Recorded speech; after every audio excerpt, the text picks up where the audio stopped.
Welcome to our channel. Today we how to reduce returns with Zappos, quick tutorial step by step clearly.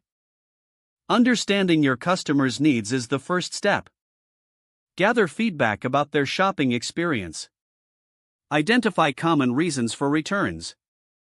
Analyze the data to pinpoint trends. Enhance your product descriptions for better clarity. Include detailed sizing guides for footwear and apparel. Utilize high-quality images from multiple angles. Encourage customer reviews and showcase them on product pages.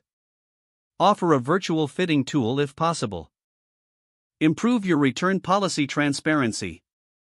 Make it easy for customers to understand the return process. Consider a no-hassle return option to build trust. Communicate shipping costs and estimated delivery times clearly. Implement a seamless and user-friendly website design. Highlight product recommendations based on previous purchases. Use remarketing strategies to reach customers who abandoned their carts. Train your customer service team to handle inquiries about returns effectively. Monitor return rates regularly to evaluate the impact of your changes.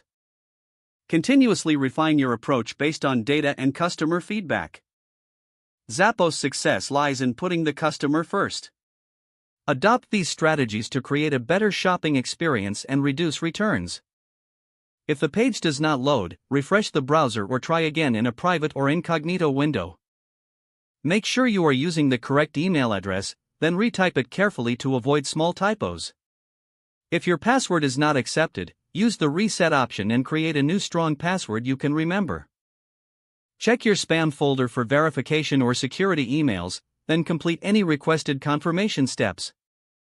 Enable two-factor authentication if available to improve account security and reduce unauthorized access risk.